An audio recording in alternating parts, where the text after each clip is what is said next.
You're on mute. Nothing much to discuss about today's game, to be honest. Rain played spoil sport, is what we talk about. Simply, when you have South Africa playing an ICC game, rain has to be there on the cards, isn't it? Paji and Utsav have in the show. But surprisingly, when it comes to Champions Trophy, Australia have been cursed more when it comes to rain. They have been cursed in 2017, 2013, and now out here as well in 2025. Paji, Utsav, I start with you, Utsav. 1 point apiece. Who will take that? I think neither of the teams would want to take a point at this situation. I think going into the match, both the teams would have considered themselves as the favorite. But I think it is a loss for both of them that they couldn't secure a place in the semifinals. And like you can call it fate, but it's been what I guess 30 years of Champions Trophy, and these two teams haven't collided yet. Exactly. Exactly. That's shocking, but that's true. Yeah. That's the most surprising part.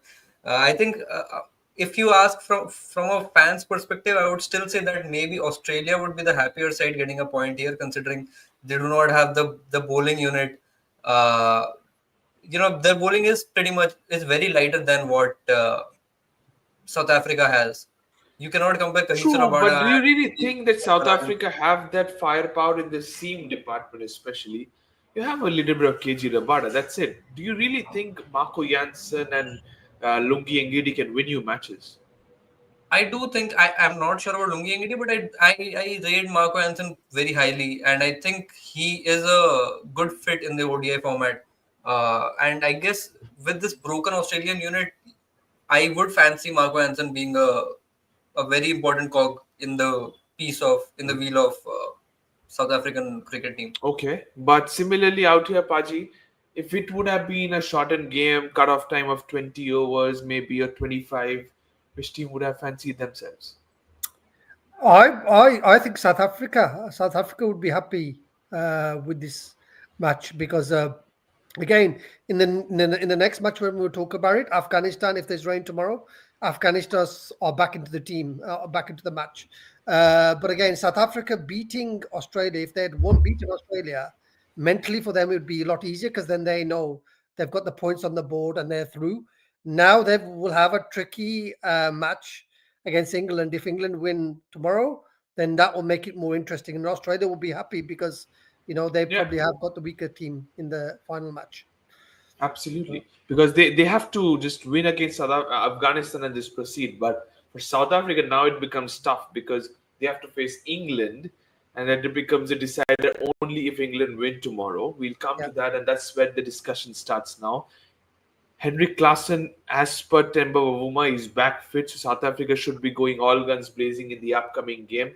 But our focus shifts into England versus Afghanistan tomorrow. We have witnessed a lot of times now in the recent past Afghanistan playing some good cricket. If we reflect back to the 2023 ODI World Cup, that time we can say that Afghanistan did a surprise and it was a shocking result. They defeated England at, I think, at the Arun Jaitley Stadium. It was out there. They defeated England.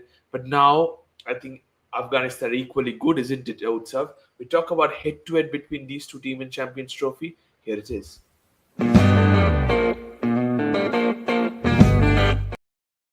Afghanistan are making the debuts, but 2 is to 1 in terms of ODIs. Your thoughts on that, please? Afghanistan are equally good, but England have a task in hand.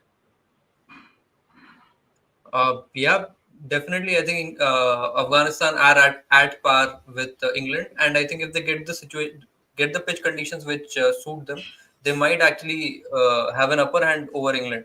And this says more about the England team than Afghanistan is what I'm trying to say. They are the founding fathers of the game. They are the ones who still make and manipulate the laws, and yet even after 40 even after 50 years of ODI cricket, they just have half a trophy Correct. because they drew a final. That is the only ODI trophy they have. They do not even have a Champions Trophy to show for it. So I think it says more about England than Afghanistan. I think Afghanistan definitely has come a long way. Uh, I do not even remember the last time when I saw an associate team rise through the ranks the way Afghanistan has, and it is truly commendable. It's just sheer patriotism which has taken them this far and will be carrying them throughout. 100%. And I still feel that they did not play their best cricket in the previous game against South Africa. They just got hammered. But Paji, how massive of an opportunity this is somebody like in Afghanistan to defeat England. And then I think they will fancy the chances of beating Australia because they were in a wonderful position at Wankhede versus Australia. And then Glenn Maxwell announced himself as an undertaker. And then it was just Glenn Maxwell. Yes, but I think Afghanistan will still have the same problems like we discussed in the first match, Afghanistan match. If England bat and they get 300 on the board, I just don't see how this batting lineup will get those runs, and I think this is where the issue is with them. 275 to 80 they put on the board, they have a chance. They give their bowlers to bowl something with, but I think. The issue is, I think England will be still too strong for Afghanistan because I think they've got a lot more in the batting department, and the difference between the bowling department between the two teams isn't too big. So it is lined up for an England victory, and that will then make the final game very interesting. I would love to see Afghanistan be very competitive, but I just think like after the first match, their confidence will be hit because they played under par. And again, we always said that the batting strong enough. The bowling wise, you got top four. If they bat really well, they've got a chance. If they get out really early, they could be skittled out. So I think that's where the Achilles heel for Afghanistan is. Whereas England's batting, if they can bat the spin of of Afghanistan, they'll be in control of the game because Yeah, they should be. But that's where I come to you saying that England did score 350 in the first game. But their bowling is not just good enough to defend. I'll just not take it away from the quality of Australia, the way Josh Inglis, Alex Carey, and the others batted. But also England should have done their best to take it to the at least down to the wire. But they just gave up literally, and that's where I come a little bit on the captaincy of Josh Butler. Paji, has he been at his best? Because I'm seeing it since the ODI series versus India as well. He's not finding his right mojo. yeah, I think this happens when the players start, becoming more T20 focused. When you go for the longer game, the fatigue, the mental pressures become on there, and the ODI format now is for big tournaments. So again, this is where the test for Josh Butler will be. But I think even that game, had Archer caught had got the wicket, had caught the catch, England would have been in control. And you just had an unbelievable batsman like Josh English come in and score those runs with that partnership with Kerry. Does Afghanistan have those two players at that stage of the innings? And the answer is no. So I still think if England can get the 300 on the board, I just can't see how Afghanistan will be competitive in the game. But who is your wicket taker after the power play? If you keep aside the opening spell from Mark Wood and Jofra Archer, keeping aside your third and probably the most threatening bowler Adil Rashid aside, the other two, your fourth choice and fifth choice, who would you bank on picking you up wickets, giving you breakthroughs? Yeah, that's the tough bit. That's the tough bit. The damage that they will have to do will be at the top order within the first 15 to 20 overs. That's where I think England will win the match. But again, let's look at the weather. If the match is shortened, then Afghanistan start becoming more favourites because I think that will definitely suit them because then they won't have to bat that much. They could play a bit more suspect because the problem with Afghanistan should they attack at the start or should they settle? If they can't make the decision on that, knowing that they haven't got the batting depth in there, then England's bowling doesn't really have a much negative impact on it. Okay, but that's where I feel that your middle overs, which is after the power play and before the end, the final power play, it's a middle overs that is very crucial because recently, last two games, yesterday also we saw 181 dot balls were played, and the other game as well, 160 odd dot balls versus India versus Pakistan. So many dot balls are being consumed by these sides, small sides. So that's where I think you need to be smart enough, rotate strikes and I think Orko said in the game versus India between India and Pakistan, 160 dot balls were played by Pakistan. If they can convert a little bit those 60 dot balls to 60 singles, they get 300. So I think this is where you need to have the experience and get into the groove. And Utsav, we've seen England struggling to Varun Chakravarti in the ODI series. Similarly, in this Afghanistan side, they have three match-winning spinners. We have discussed many times about them missing out somebody like an Allah Ghazanfar. But Noor Ahmed and Rashid Khan's 10-10 over each. This 20 overs might just turn out Yeah. to be the difference. Uh, I think we have seen it over the years that England do not fancy playing spin at all. And I think if there is, I think the reason Afghanistan lost the match, sorry, England lost the match against Afghanistan back, I think 1.5 years back, was the reason that they cannot play spin. Mujibur Rahman was on top of England at in Correct. that match.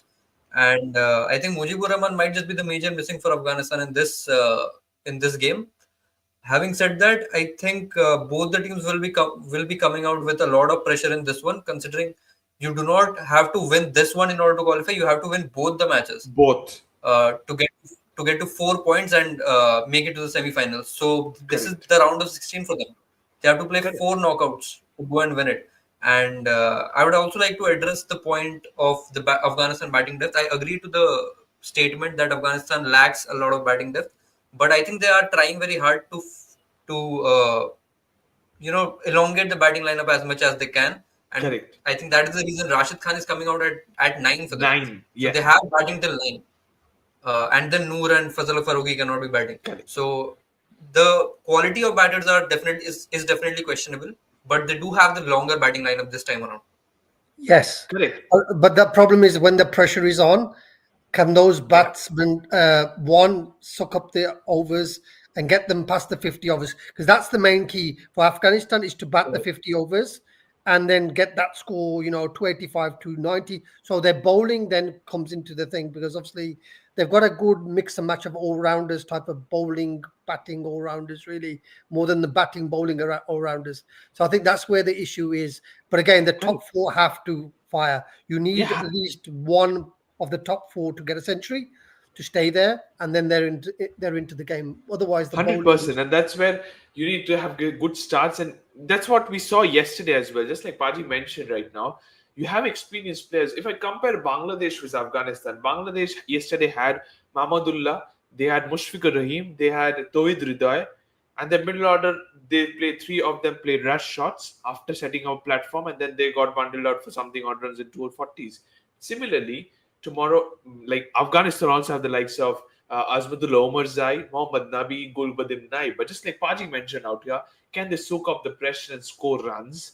Being experienced, you have to get this experience and come into score runs as well. It just doesn't mean that you're experienced, but you don't end up giving any value to the side. That doesn't end up doing the good to your side. That's when I think that Afghanistan have a massive. And I also agree to the point that four finals and you have your hands in the trophy. You lose one, and more or less you're out of the tournament. But what about the conditions? Today in Pindi we saw rain. Thankfully, no rain tomorrow as per weather predictions. But where is it going to be played? It's going to be played at Lahore. And this is what the statistics looks like.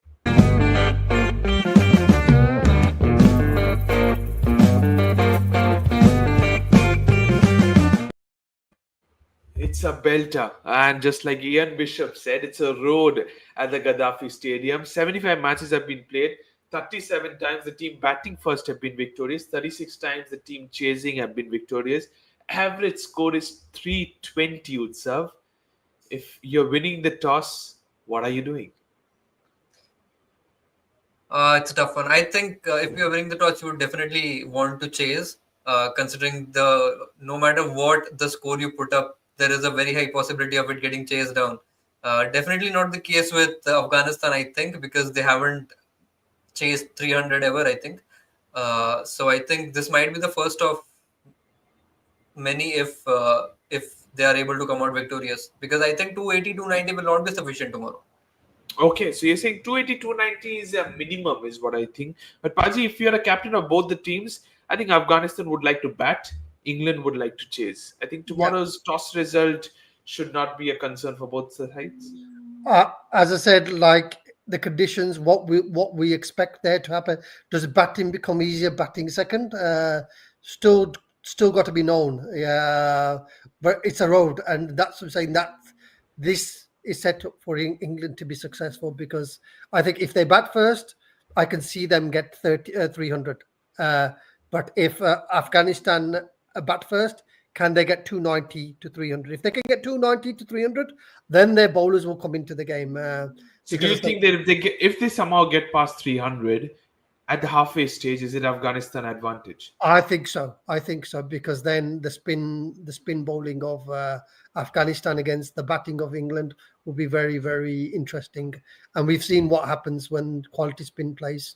England, they lose their heads, they lose their shape, and they can get out. But I think if England bat first and get 300 on the board, I think they will definitely win. If Afghanistan get 290, yeah, 285, 290, they're in the game because of their bowling and that would put on a lot of pressure on England to get those runs. Correct. But if you are talking about the Afghanistan perspective, if you put their shows captain's hat on there, being a little bit of an experienced side, you might also think that your bowling is your strength. If you bat first, you post something around 275 to 300. But also there is a secondary factor. What if there is dew? Then your Yeah, spinners are out of the equation. yeah, What would you do? Would you really think about the dew factor and change your mind and be like, okay, the dew might just help our batting and we look to chase, and then you end up getting a target of 360 odd from England? Or would yeah. you say that no, let's go with our strength and we'll see what happens? Bat first, score 290 as you said, and then we'll see if Duke comes or not. That's not in your hands. That's not in your hands yet. And I think that's the key thing. They will probably say, look, if we can get the runs on the board, we've got something to defend on, and we've got the ability to defend that score. Whereas if they score the 300 runs, good luck to them. Yeah, so I would just say that's probably where they would go.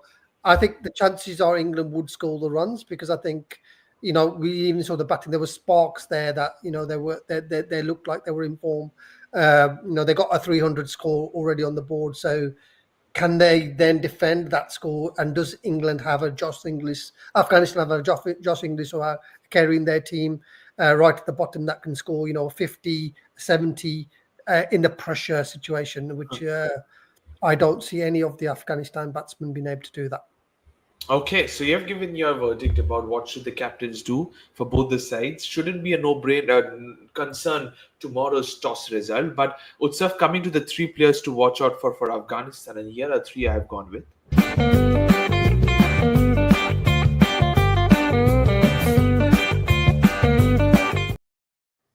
Big game, and I think your big players have to step up. Just like Paji mentioned at the top of the order, you need blistering start. And I think there's none better than Raymond Gurbaz to give you a start. Rashid Khan, being the three-dimensional player, I'm saying, has to come out on guns blazing. And Fazallah Faruqi with the new ball, his first spell might just define the game. I absolutely agree with all the three picks that you have made. But I would say that if Afghanistan has to win this game, even though it is not, if Afghanistan wins, then it is not an upset. But apart, like even without that, you have to play out of your skin to win the game. The odds are still backed against you. The conditions are not in favor of you, and Correct. it will get very, very difficult for you if the ball doesn't grip, if it doesn't turn. Then things might be very, very difficult for you. So you have to play out of your skin. Just three players would not be enough for you to win the game tomorrow. You also need, sizable Eight more. contributions from Moore or even Azmatullah Omarzai, or with the bat even Ibrahim Zadran and Rahmat Shah, who scored 90 in the last match. So yeah, How you important is you have somebody to like a play out of this. Sadiqul Atal, just like you mentioned? He has to keep the middle order intact. He has to make sure that the runs are coming, and there is no collapse. I think it is going to be a very, very tough task for us, for England, to turn things around. Having said that, if For the England or for pitch favors Afghanistan? for Afghanistan, for both the sides, to be honest. But if the ball grips and turns, Afghanistan is massive favorites to win the game. Okay, so you're saying that these are the three players, not only these three, but the other eight players for Afghanistan also have to contribute, and we'll see what happens for Afghanistan tomorrow. But talking about the three players for England, Sandy Paji, here are the three players I've gone with.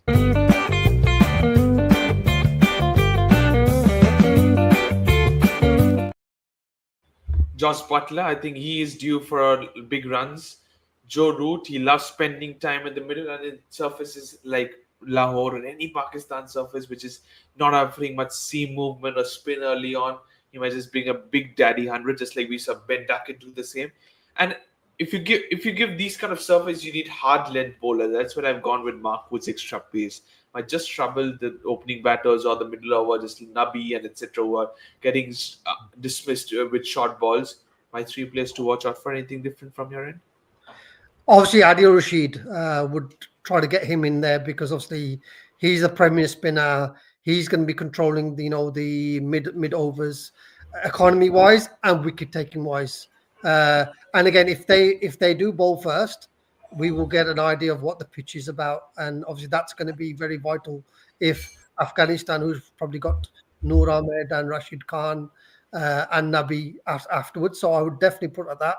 And I probably would say also Ben Duckett.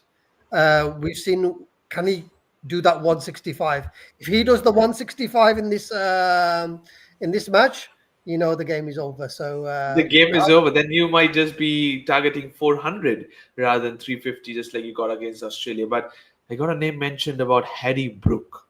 He's lost. yeah, Harry Brook is lost against Spin, and that's his Achilles heel.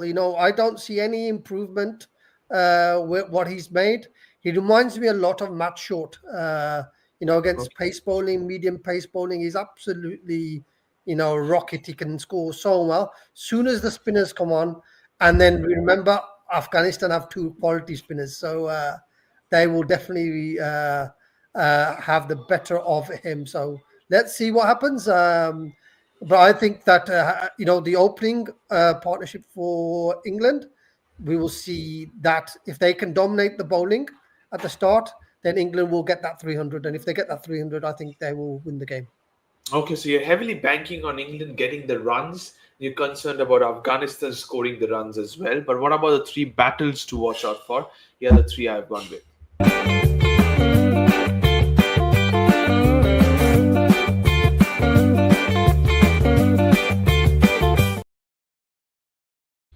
The three battles I have gone for is Fazalak Faruqi versus Phil Salt with the new ball, Sandy Paji. Then I've gone with Rashid Khan versus Josh Butler. And I've gone with Jofra Archer versus Raymond Gurbaz. Utsav, over to you before I come to Paji. Three battles, anything different? Anyone else you want to go in for? Yeah, I think I might have Noor Ahmed along versus Liam Livingston. Perhaps I think even he Okay. is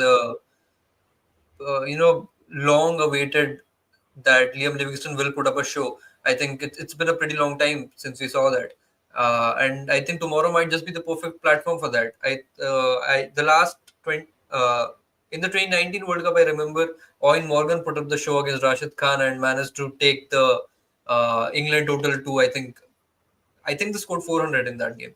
Uh, so if they have to do something similar, the conditions are perfect for that, and Liam Livingston has to, outplay the Afghan spinners. And if Liam Livingston does that, then they are definitely crossing 360, 370, True whatever that, it and is. just like I mentioned about Harry Brook a while ago, if players like Harry Brook, Liam Livingston, Josh Butler, any one among those three steps are keeping aside the top three or top four, I think it's advantage England, and they might just be targeting the 350 run mark. But Yeah. Pachi, let's move on to the players. We are done with the players. We're done with the battles as well. Time for the predicted playing 11. Starting with England's predicted 11, and this is what I've gone with.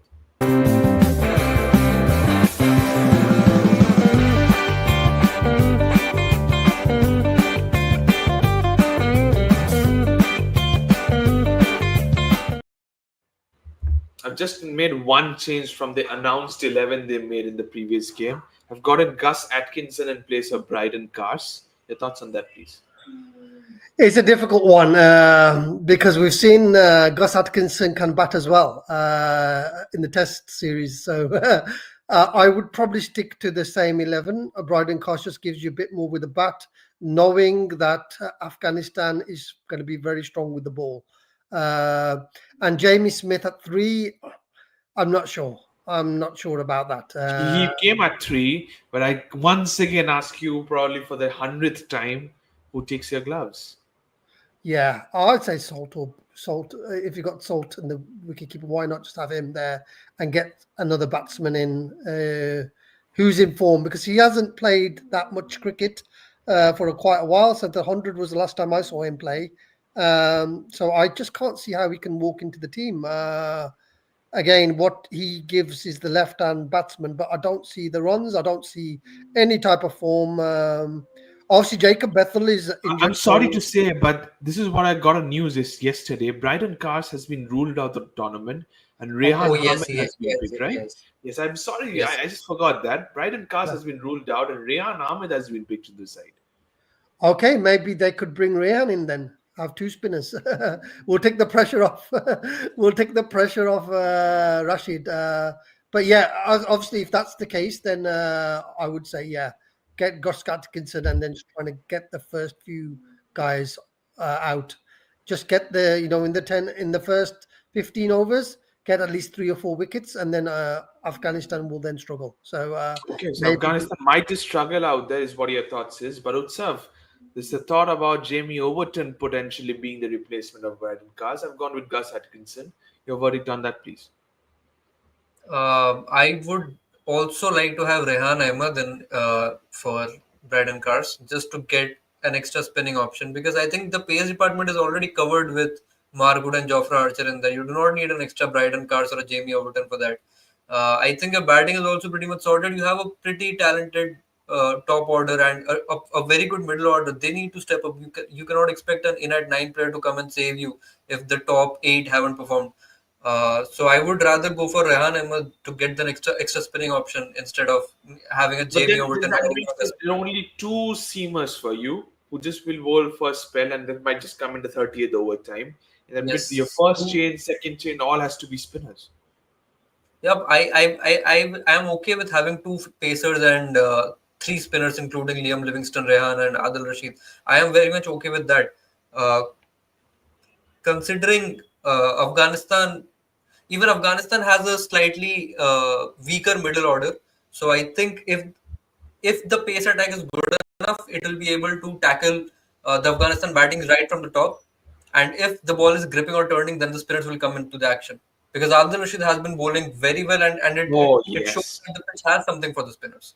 100%. Adil Rashid has to be your match winner for England in the middle overs because I don't see anybody else picking up wickets in the middle order apart from Adil Rashid.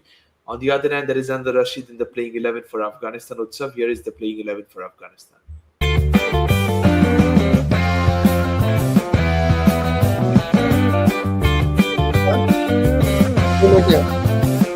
maybe Simon.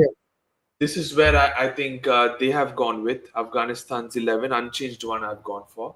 But your thoughts on Afghanistan? I am not a little bit tempted towards playing somebody like Sadiqul Atal. I would rather gone for an extra seamer, but they have gone with only two seamers, Omar Zai and Fazal Faruqi with the other spinners. Just this Afghanistan way. I think they will come out unchanged as well. I do not see a reason to press the panic button. This is their initial Champions Trophy, and I think even they are not entering it as we are going to defeat South Africa in the first game and go on to defeat Australia and Correct. England. Considering they Correct. are in the group of death, I think they would be expecting a few jitters early on, and I do not think that they will be switching to the plan B as soon as they lose the first game. I think even though there are clear weaknesses in this playing 11, they have massive advantage which nobody in the other countries can cope up with. Like the spin attack is something that literally no other country playing in the Champions Trophy is able to match. So I think even though this team clearly has a lot of flaws, if the game is played on their advantage points, then Afghanistan does have a chance to win this game. And Otherwise, that's where I I think that the toss plays a pivotal role for both the teams. If the Yes. toss goes in favor of what both the teams want, which is I think Afghanistan batting first and England chasing, I think then we are in for a cracking of a game. And that's where I think that playing 11 might just be their choice. But okay, he's coming out with saying that one possibility is that Farid Ahmed might just come into play, but mostly that would not happen. Yes, but that adds another left arm seamer into the side. I don't want that. I think that Afghanistan also will go with an unchanged 11. Predictions time now, guys, and this is where it becomes important. Must win game for both the teams, and it's prediction time.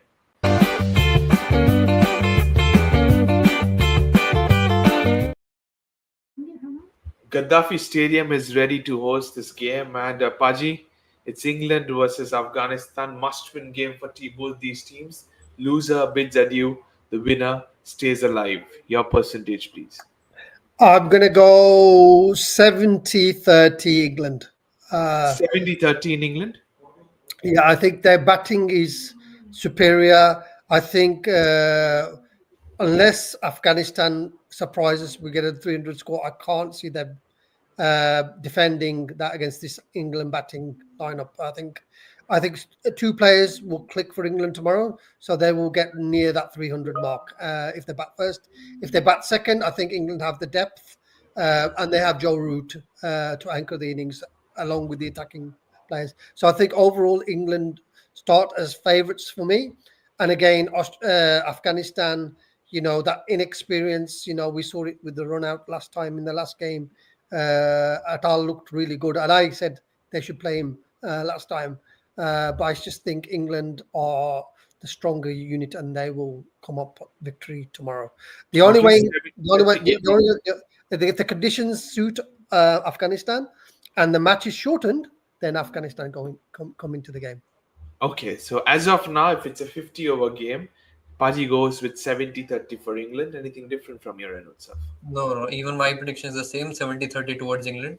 As much as I want Afghanistan to win, the conditions do not allow me to say Afghanistan to win this one. So yeah, 70-30 towards England. But if again, I will repeat the same thing that Sandeep just said, that if the ball grips and turns and the conditions are even slightly favored towards Afghanistan, they might just take the game away from me. Okay, so it all depends on the conditions. It all depends on the surface. It all depends on the toss, whether it's a used surface or a fresh one. We'll have to wait and see tomorrow. It's England versus Afghanistan, a cracking game because a must-win for both the teams. Loser is out of the tournament. Thank you so much, Pali. Thank you so much, Utsav. Thank you to all the viewers for watching this one. Don't forget to subscribe to the Fifth Umpire. Press the bell icon as well. Thank you so much, and bye-bye.